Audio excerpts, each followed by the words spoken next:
Akkam jirtu daawwattoota keenya kun Nubiyaa Miidiyaa qophii soraati. Qophii keenya soraarraatiin keessummaa isinii qabannee dhiyaannirraa keessummaan keenya obbo Taayyee Danda'aatii turtii gaarii. Tole obbo Taayyee keessummaa keenya ta'uu keessaniin guddaa isin galateeffanna. Mee tibbana marii Adaamatti gaggeessitanii turtanii mariin kun maal irratti kan xiyyeeffatedha? Ulfaadhaa waan nu affeertaniifi dhugaadhaa guyyaa afuriif walakkaadhaaf Adaamatti mariirra turre. Marii kanaan hojii mootummaatis hojii paartiitis gamaggamaa turre gama tokkooni. Achi keessatti waan waggaa guutuu raawwanne kana maaliin wanni akka gaariitti raawwanne wanni immoo nu jala harca'e ka bilchinaan hin raawwatiin hanqina mul'ise maaliin ni ka jedhu bilcheessinee ilaallee jirra. San qofa immoo odoon ta'in karoora bara itti aanus ka bara 2013 irratti waliigalteen akka uumamu hubannoon akka argamu bakka hooggansi godinaa jirutti hooggansi naannoo jirutti hooggansa aanaa keessallee bulchaa fi itti gaafatamaa waajjira paartii bakka hirmaatanitti wal hubannoon akka uumamu ijjannoo tokko qabachuudhaaf dhimmoota akkasiitii irratti kan mari'achaa turre jechuudha. Baay'ee gaariidha. Mee marii kanaan akka ciminaatti mee maaltu fa'aa adda bahe? Akka ciminaatitti bara kana wanni adda baafne gama paartii yoo fudhattee paartiin badhaadhinaa barana dhalate. Adda waa'een diigamee caaseffamni kanaan dura guddaa xiqqeessee xiqqaa ol baasu sun kan immoo garii abbaa biyyaa godhee warra kaan horsiisee bulaa maal jedhee naannolee 5 alatti dhiise sun diigamee hunda karaa hirmaachiseen federaalizimii dhugaa lafa qabsiisuudhaaf kaayyeeffatee paartiin badhaadhinaa dhalateera. Kuni injifannoo guddaa tokko jechuudha. Achirratti immoo burjaajii paartii badhaadhinaatiin wal qabatee ka'e hundumaa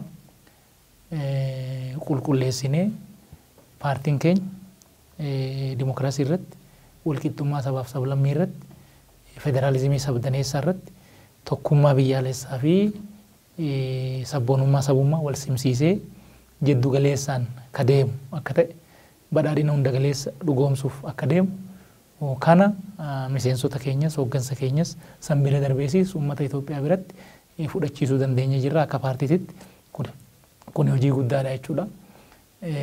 Lammaffaa immoo karaa hojii mootummaatiinis piroojeektoota waggaa dheeraaf lafarraa harkifamaa turan piroojeektii gara 4,000tti lakkaa'aman isaan xumurree tajaajila uummataatiif geechisnee jirra. Suni waan guddaadha. Akkasumallee waan hidha haaromsaatiin wal qabates bishaan barana qabamee jira.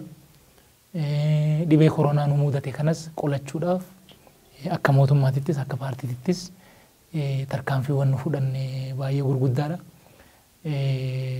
Nagaa naannoo keenyaa jeequudhaaf walitti bu'iinsa ibidda dhaamuu hin dandeenye qabsiisuudhaaf yaalii godhamaa tures toora qabsiisuu keessatti gatiin kaffalame jiraatus injifannoo gurguddaa akka galmeessinetti ilaallanne jechuudha. Baay'ee gaariidha. Marii kanaan mee akka hanqinaatitti dhimmoonni adda ba'an maal fa'aadha? Akka hanqinaatitti waan 2-3 kanaan duras kaasnee jirra. Tokkoffaan rakkoo nageenyatii wajjin waan wal qabatudha. Yeroo dheeraadhaaf seera alummaan babal'atee qabeenya lammiilee irratti lubbuu lammiilee irratti guutummaa qaamaa lammiilee irratti dhiibbaa gurguddaan gahee jira. Sun karaa caasaa bulchiinsatis karaa caasaa nageenyatis hanqinni achi keessatti ilaallamee jira jechuudha. Tokko rakkoo guddaan waan kana. Achi keessatti wanni kanaa wajjin wal qabatee ilaallamu keessoo keenyatti ajandaa badhaadhinaa odoon qabaatiin kootii badhaadhinaa uffatanii qoobii badhaadhinaa godhatanii garee finxaaleeyyii wajjin taphachuun keessoo keenya ta'anii iccitii paartii iccitii mootummaa bakka hin barbaachisnetti yeroo hin barbaachisnetti baasuun an akkanaa mul'atee jira. Hannaanii wajjin wal qabateetis bulchiinsa gaarii diriirsuu irratti uummanni keenya akka barbaadetti waan barbaade san argachuu hin dandeenye jechuudha. Sadarkaa gandaatitti sadarkaa aanaatitti uummanni keenya tajaajila qulqulluu yeroo barbaadutti akka barbaadutti argachuudhaan wal qabatee rakkoo jira. Dhugaa uummataa gurguruun haqa uummataa jallisuun caasaa nageenyaa birattis caasaa haqaa birattis caasaa bulchiinsaa birattis hannaa wajjin wal qabatu waan akkanaa mul'atee jira. Kana birattis ammoo namoonni gaafatama itti kenname seeraan fayyadamuu irratti laafina mul'isan kan teessoo uummataatirra taa'anii garuu immoo waan tolus hin hojjenne hanumaas hin balleessin akkasumaan achumarra taa'anii hojii dadhabsiisan an akkanaatis warri dhibaa ooftoonni an akkanaa mul'atanii jiranii kanneen akka hanqinaatitti ilaallannee jirra jechuudha keessoo keenyatti. Tole egaa baay'ee gaariidha. Mee karoora bara ittaanu boqonnaa qophii kana keessatti ilaaltaniirtu. Mee karoora bara ittaanu kana maaltu adda isa taasisa akka adda isa taasisu maal jettanii adda baastan? Baay'ee gaariidha wanni kun. Tokkoffaa karoorri kanaan duras qabamee hagi ta'e raawwatamee akkasumatti lakkaa'amaatuma dhufe barri bara jijjiirame kanaan dura sagantaa guddinaa fi tiraansfoormeeshiniis jedhamee waggaa 5 qabamaa ture. Waggaadhaanis namni karoorfateetuma deemaa ture. Yeroo baay'ee gabaasa sobaatis gabaafamee wanni hin hojjetaminis hojjetame jecha akkasumatti deemamaadha ka ture. Sagantaan karoorri baranaa adda godhu tokkoffaa karoorri waggaa 10 barana laallee jirra. Gama diinagdeetiin waggaa 10 keessatti eessa ga'uudha kayaan. Almost galii naannoo keenyaa haga biliyoona 4.27 waan akkanaatitti karoorfame. Gama galiitiin eessa geenyaa, gama barnootaatiin eessa geenyaa waggaa 10tti, gama fayyaatiin bakki nu geenyu eessa, hiyyummaa hir'isuudhaan eessa geenyaa, carraa hojii uumuudhaan eessa geenyaa yookaan hojii dhabdummaa hir'isuudhaan eessa geenya ka jedhu karoora waggaa 10 ilaallanneerra. Karoorri baranaa kun immoo waggaa 10 san irraa cabee an waggaa tokko barana bahee jechuudha. Kilaastera baadiyyaa keessatti wanni baranaa qophaa'ee wanni akka addaatitti inisheetivii addaa ta'ee dhiyaate maalinni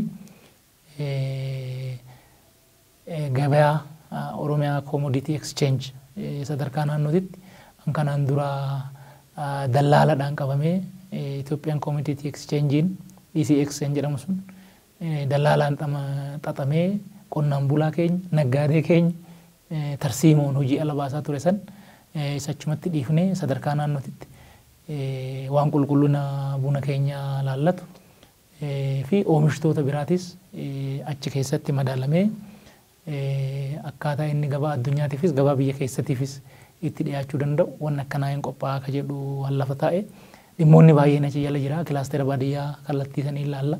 Kilaastera magaalaa keessatti hin beekamaa uummanni keenya wanni inni qabsoo godheef tokkoffaan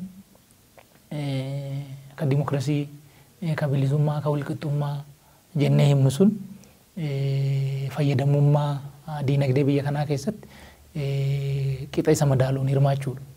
So barana wanni karoorfamee jiru maal inni daldaltoota 360 ka ta'an daldala biyya keessatti irrattis daldala biyya alaatti irrattis investimentii irrattis akkaataa gurmiidhaanis dhuunfaadhaanis namni hirmaachuu itti danda'u karoorri addatti qophaa'ee jira jechuudha. Kun kilaastera magaalaa hojii waan wal qabatu. Kilaastera hawaasummaatis yoo ilaaltu achirratti inisheetiiviin addaa waan baay'eedha wanni achi keessa jiru. Achi keessatti inisheetiiviin addaa waldaa misooma Oromiyaatiin manneen barnootaa bultii addaa Adaamaa fi Laga Xaafootti gaggeeffamaa turuun hin beekama. amma manneen barnootaa akkasii 7 ijaaruu fi manneen barnootaa immoo saniif galtee ta'an manneen quality qaban akkasitti ijaaruuf 41 ijaaruudhaaf karoorri jira jechuudha. Kun initiative addaati. Waa hunda ol garuu maalinni karoora karoorfannee raawwannee hoggaadhaan gabaasuu odoon ta'in karoorri nuyi barana karoorfan bishaan keessatti ta'uu danda'a, qonna keessatti ta'uu danda'a, daldala keessatti ta'uu danda'a. Wanni nu hojjenne kun maatii tokkoon tokkoo maatii magaalattis baadiyyaattis hammam jireenya isaa jijjiire ka jedhu safartuusaa barana keenyee jirra jechuudha. Badhaadhina maatii yoon dhugoomsiin abbaan qabeenyaa 10-20 waan inni horate saniin galiin biyya kanaa guddate jennee misoomni biyya kanaa qajeele jennee himuu hin dandeenyu jechuudha.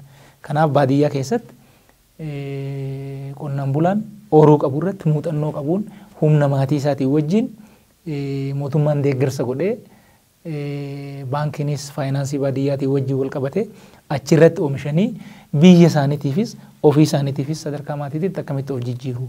Magaala keessatti qonnaan wajjin haa ta'u, daldalaan wajjin haa ta'u, industirii xixiqqaadhaan wajjin haa ta'u mootummaan deeggarsa godhee uummanni sadarkaa maatiitti akkamitti of jijjiira ka jedhu kun inisheetivii tokko.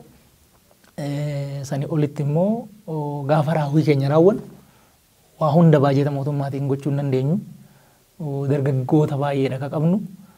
Dargaggoonni kun uummanni kun yeroo gaggabaabduu yoo hojii tola ooltummaa yookaan immoo hojii dirqama lammummaa tajaajila lammummaa kan of kennanii biyya isaaniitiif uummata isaaniitiif hojjetan ta'e yeroo gabaabaa keessatti waan baay'ee raawwachuu hin dandeenya. Keessattuu amma mana barnootaa kutaa 30 ijaarre jennee karoora qabannee amma gara 26 amma garasitti ol siqaa jira. Kun hundumtuu kan hojjetame humna uummataatiin humna dargaggootiin soo tajaajila lammummaatis karoora keenya raawwachuu fi ka keessatti ilaallanne kana jechuudha wanni karoora baranaa adda godhu. Baay'ee gaariidha. Mee karoora qabame kanarratti maaltu yaaddoo ta'a jettaniit kaastan? Akka yaaddootitti wanni yaaddoodha inni ilaallu tokko dhimma nageenyaati. Kanaan duras waxabajjii keessa argitanii jirtanii hojiin nuyi hojjenne inni yaannu kun nagayaa ka barbaadu. Misooma hojjechuudhaaf, investimentii harkisuudhaaf wanni nu barbaachisu waa hundaa olitti nagaya. So miidhaan kanaan dura ga'e sun namni baay'een akka yaadda'u godhee jira. Namni biraallee namni haarofti naannoo keenya misoomaaf investimentiif ilaaluu irratti xiqqoo akka inni duubatti harkifatu waan godhe qaba jechuudha. Rakkoon akkanaa deebi'ee itti fufoo ta'e yaaddoodha jechuudha. Waan yaadne kanarratti dhiibbaa guddaa qabaata. Tokko yaaddoo nageenya mirkaneessuudhaan wajjin wal qabatu. Lammaffaan immoo keessoo keenya kalaallatu. Wanni akkuma kanaan dura jenne hannaa wajjin wal qabatee wanni kanaan dura rakkoo uumaa ture waan sana yoo sirriitti toora qabsiisuu baan yoo keessoo keenya qulqulleessuu baan badhaadhinni hattuurraa yoon qulqullaa'in kan immoo deebi'ee ammas keessoo keenya taa'ee gara biraa taphatu gantuurraa fakkeessituurraa fakkaatee bulaarraa odeessee bulaarraa yoon qulqullaa'in kan hin hojjenne dedhees raayoon qulqullaa'in kun rakkoodha jechuudha. Akka rakkootitti waan kana lamaan kalaallanne tokko keessoo keenya tokko haala nageenyati kana lamaan yaaddoo hin ta'a inni yaan. Baay'ee gaariidha. Mee gama biraatiin karoora qabame kana milkeessuudhaaf akka carraattu maaltu adda bahe? Akka carraatitti waan baay'eedha kan laallee tokkoffaa galmi keenya ifaadha. Daandiin ittiin deemnus ifaadha. Uummataafis galeera nuufis galeera. Bakki deemnu badhaadhina hunda galeessa dhugoomsuudhaaf akka itti deemnu immoo humna qabnu, beekumsa qabnu, qabeenya qabnu gurmeessinee ida'amneeti. Kun ifa jechuudha. Ifa waan ta'eef kun nama baay'eedhaaf inisheetivii uuma. Lammaffaa akka sirnaatitti waan kaleessa keessa turre. Akkana malee akkana hojjetinaa jedhanii harka micciiranii gara ofii barbaadanitti nu oofan sun amma hin jiru. Amma waan murteessinu ofii murteessina. Yoo dhiisne ofii dhiisna. Yoo kufne ofii kufna malee wanni duubarraa luugama hin qabnu jechuudha. Bilisummaan sirni nu hojjechiisuu danda'u akka naannotittis akka biyyaatittis diriiree jira jechuudha. Sadaffaa irratti uummanni amma dheebuu misoomaati hin qabu. Dheebuu misoomaati hin qabu. Bilisummaa isaa argatee jira. Hojjetee jijjiiramuudha barbaada. Paartii keenyaafis tumsa qaba. Deeggarsa guddaadha ka jiru. Kan ammoo tajaajila lammummaa amma ganna kana ani mana barnootaa ijaaruudhaan wal qabatee warra koronaadhaan galiin isaanii irratti qarqaaruudhaan wal qabatee ashaaraa magariisa duula san irratti hirmaachuudhaan wal qabatee uummanni keenya hammam akka dheebuu misoomaa qabu waan mul'isuudha. So kuni nu hundaa fi humna jechuudha. Humna namaatis dargaggoota baay'eedha ka qabnu. Hayyoota baay'eedha ka qabnu. Kana mobilaayiz goonee qindeessuu dandeenyaan karoora qabanne kana qofa odoon ta'in sanii olittuu hojjechuu nu dandeechisaa. Kuni carraa gaggaariidha jechuu dandeenya. Baay'ee gaariidha obbo Taayyee. Duratti akka yaaddootitti dhimmoota kaastan sana tarsiimoo maalitiin yookiin tooftaa maalitiin hiiktanii karoora qabame kana milkeessuudhaaf itti deemamaa jira? Tokkoffaa akkuma kaasne yaaddoon tokko nagaa wajjin waan wal qabatu. Nagaa irratti araarri hin jiru jechuudha. Dimookiraasii ijaaruu barbaanna. Badhaadhina dhugoomsuu barbaanna. Kana lamaaniifuu wanni gufuu ta'a tokko seeraalummaadha. Seeraalummaa kana to'achuudhaaf olaantummaan seeraa sadarkaa kamittuu mirkanaa'uutu irra jira jechuudha. Mirkanaa'uutu irra jira. Kana olaantummaa seeraa mirkaneessuu sadarkaa duraatitti tarsiimoo hojii jalqabaa godhannee jirra jechuudha. Qarqaraa haga qarqaraatitti magaalaa baadiyyaatti uummanni nu wajjin ta'ee faayidaan isaa handargaggeessa hanqonnaan bulaa horsiisee bulaa ka daldalaa faayidaan fedhiin isaa ka keessatti guutuu danda'u nagaa keessatti. Bakka nageenyi hin jirretti namni fayyadamu hin jiru. Kisaaraan keenya diina keenya ka fagootiif ka dhiyootiif malee nuuf homaa nuun godhu jechuudha. Kanaaf uummanni ollaa ofii keessatti eenyu akkamitti akka bulu security sensitive ta'e caasaan nageenyaa keenyas poolisiin keenya naannoo keenya keessatti uummanni keenya nagaan bahee nagaan hojjetatee misooma isaa milkeeffachuu akka danda'u gatii barbaachisu kaffalee olaantummaa seeraa mirkaneessuu qaba. Asirratti sadarkaa duraatitti hin hojjenna jechuudha. Keessotti rakkoon jiru jiraate qulqulleessaa deemna. Sani olitti gaafa kana raawwatan mirga namaa odoo hin sarbin. Namni qulqulluun odoo as keessatti rakkoon irra hin gahin. Namni yakka raawwatee fi yakka raawwachuu deemu an qophiisanii qabu immoo odoo nama jalaa miliquu hin danda'in uummanniif caasaan nageenyaa waliin ta'ee hojjechuu qaba ka jedhu tokko karaa kanaani kalaalle. Lammaffaa irratti ammoo wanni akka laalletti qindoomina. Kilaasterri baadiyyaa jira, kilaasterri magaalaa jira, hawaasummaan jira, kilaasterri deeggarsaa jira. Hundumtuu kopha kophaa fiiguun galma barbaachisu nu geessuu hin danda'u. Biiroon daldalaa biiroo nageenyatii wajjin walitti hin dhufin, biiroo galiitii wajjin walitti hin dhufin, biiroo qonnaatii wajjin walitti hin dhufin, misooma gabaatii wajjin walitti hin dhufin, biiroo abbaan alangaatii wajjin walitti hin dhufin, qindoominni yoo hin dhufin olaantummaa seeraa mirkaneessuu hin dandeenyu. Waan barbaannes akka barbaannetti rakkoon jidduutti nu mudatu hiikuu hin dandeenye jechuudha. Kanaaf olii asii olee fi dalgeessa sadarkaa biirootti sadarkaa godinaatittis caasaalaa hedduu seektoroota hedduu qindoominni jiraachuu qaba. Aanaalee gandaa fi akkasumallee godinaaf naannoo hedduuttis qindoominni jiraachuu qaba. Kana akka inni sirriitti raawwatu hin goonu. Kana olitti ammoo mootummaa sadarkaa naannoo jabeessu sadarkaa gandaa jabeessuudha jechuudha. Gandarratti misoomni gandarratti kan hojjetamu nageenyi gandarratti an boora'us an mirkanaa'us. Hattuun ganda keessa ka jiraatu qilleensa irra miti. Ka misooma hojjetu ka humna qabus achi keessa jira.